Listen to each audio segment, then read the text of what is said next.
Okay, our very first speaker this afternoon is Mr. John Curran.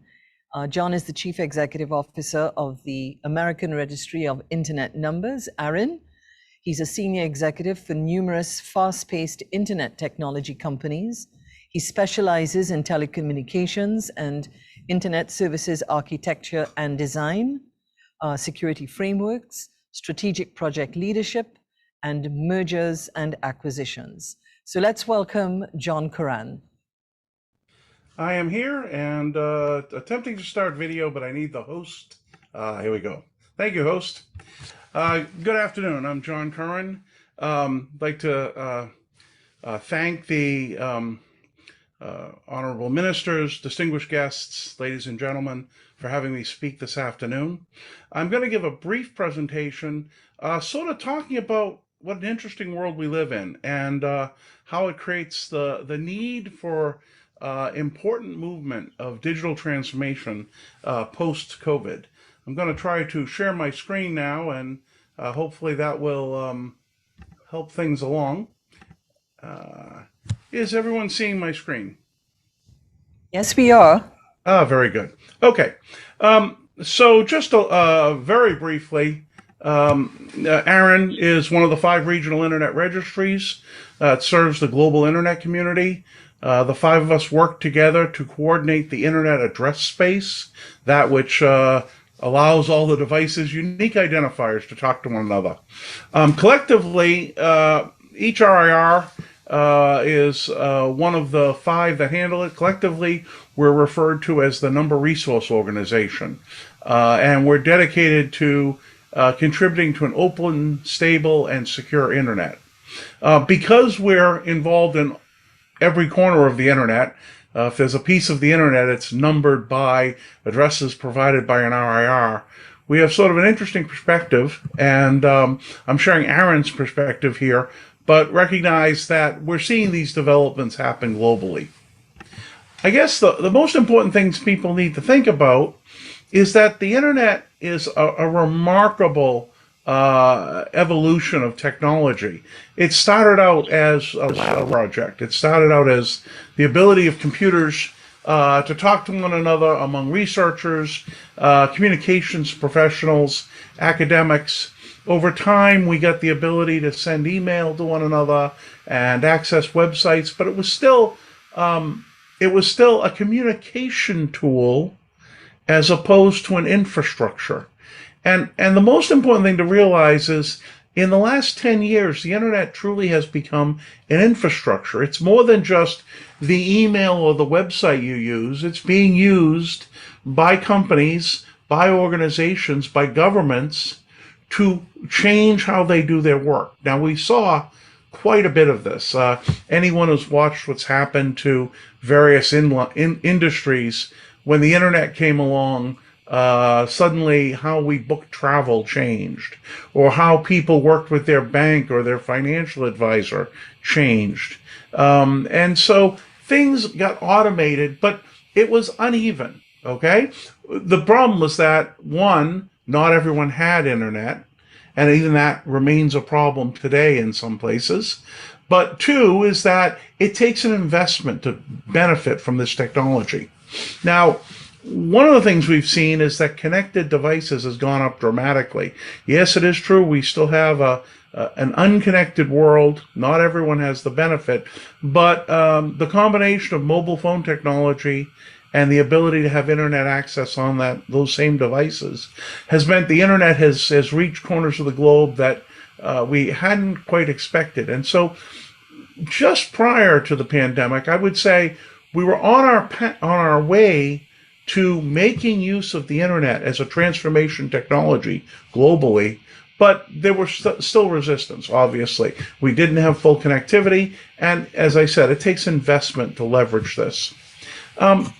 Now, I'm not going to talk about the pandemic as a positive force of change. Pandemic has caused significant issues to everyone globally, but I will say there might be a silver lining in there. And the silver lining is that very rapidly people realized that the transformation power of the internet could be used in this period of time to let people and businesses and governments stay connected with their communities without necessarily being face to face, without that physical presence, that in person that we all concern ourselves about. And so, to some extent, the pandemic induced quite a bit of change in communities. I know organizations where they said telemedicine was never going to happen.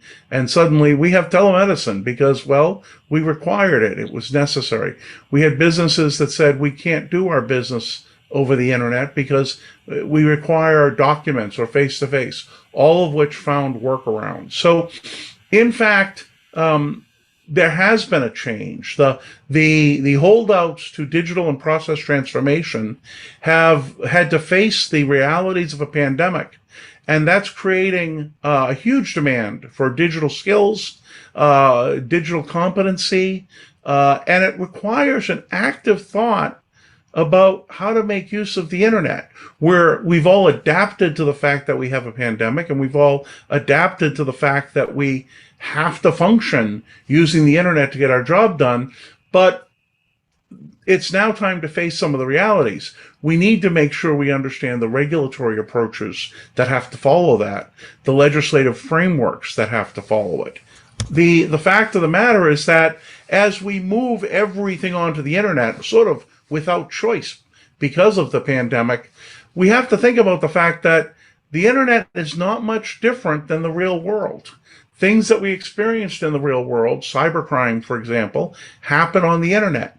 Issues of sovereignty that occur in the real world happen on the internet.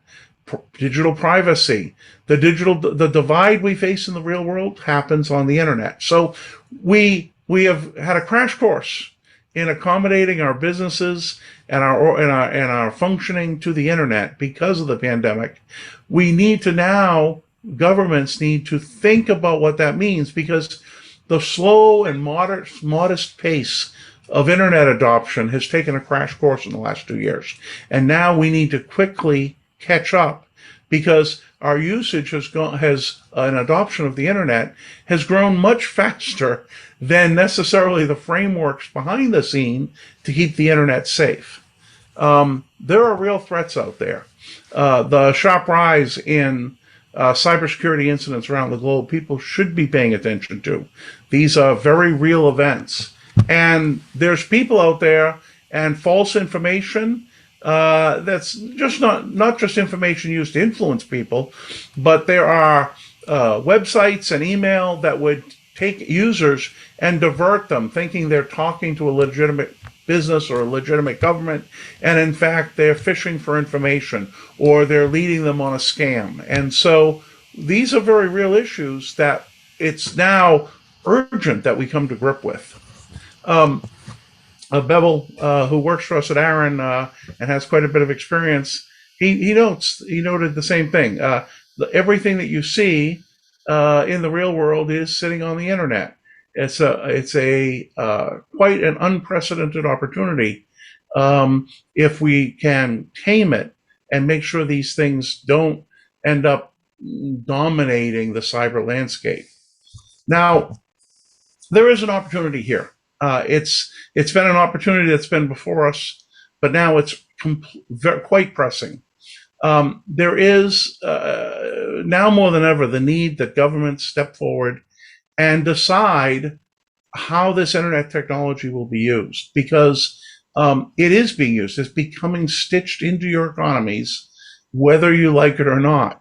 The pale resistance that existed, the pandemic has all but driven through in many cases. So you have to accept the fact that we are actually on the other side now. Many of the things that you would not have expected to take place on the internet in terms of business processes and how citizens access things and how government interacts with businesses are now on the internet out of necessity. And so it's not an opportunity, it's not a chance to plan everything down to the final detail. In fact, we're now catching up. There's a great opportunity to quickly adapt and figure out what the right structures are. Now, we believe that at ARIN, we believe public sector officials are the best able to shape the public policy when they're aware and informed about what's happening on the internet, not just locally, but globally. And in particular, that national governments, particularly emerging economies, have a crucial role to play in these discussions because, in fact, the problems that we face, stability, security of the global internet, very much the developing economies have the opportunity to set new direction. They have the opportunity to look at these in their own context and figure out what is it that I want to happen in my economy, with my citizens, with my businesses. Now, that's what ARIN's trying to do. We've embarked on a program we started several years back, but now we find it even more important. Our goal is to help facilitate the development of the internet in the Caribbean. We have a number of initiatives. So we are doing an internet public policy forum. We support the ones that take place in the region. We have a justice sector forum for public safety officials and justice officials. And we're trying to get them to have dialogue, share best practices. We're also supporting infrastructure through CaribNOG and the Caribbean Peering and Interconnection Forum to make sure that there's robust connectivity in the Caribbean. These are not things that ARIN has a particular stake in. What I mean by that is our goal is not to drive an outcome. Our goal is to make sure that the parties that need an outcome get together, can talk, and generate one. And so to that end, what we add to the table, well, we are involved, as I said, globally. We're spending quite a bit of time tracking internet developments and can bring information. As I said, we don't have a particular stake in the outcome, but we do have quite a bit of reach and quite a bit of involvement globally in internet developments, and happy to keep that process informed. And our main goal, again, is just creating dialogue and collaboration.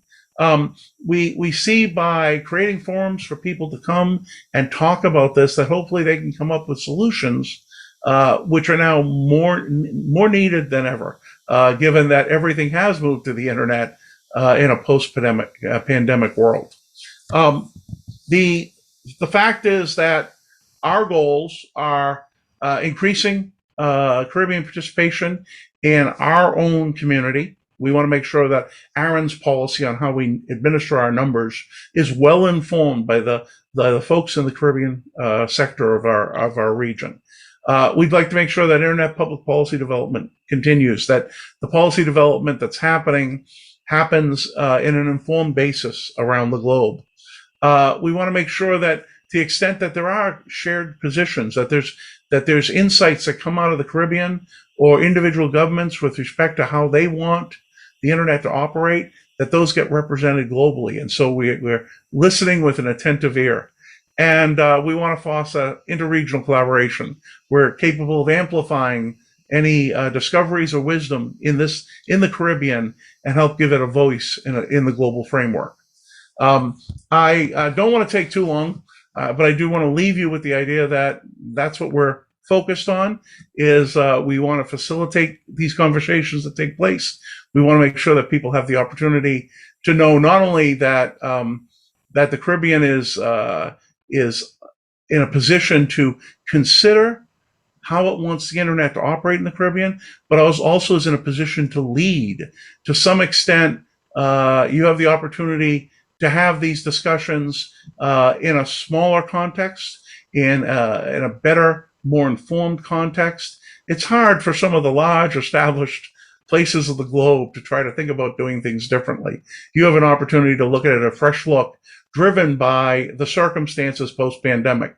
You're now on the internet. Your processes are on the internet. Your businesses, your citizens, your government is on the internet. So it's now time to figure out how you want the internet to work in the Caribbean. We'd like to facilitate making that happen. That's all I'd like to say. I thank you for inviting me to speak. And I'd also encourage you, if you're interested in what's happening in ARIN, we have a number of upcoming meetings, including our upcoming ARIN 48. We'd love to have additional participation. It'll be hybrid, both remote and in person. And ARIN remains committed to providing support of the Caribbean and the Caribbean community in the evolution of the internet. Thank you. Thank you very much, John. Thank you very much.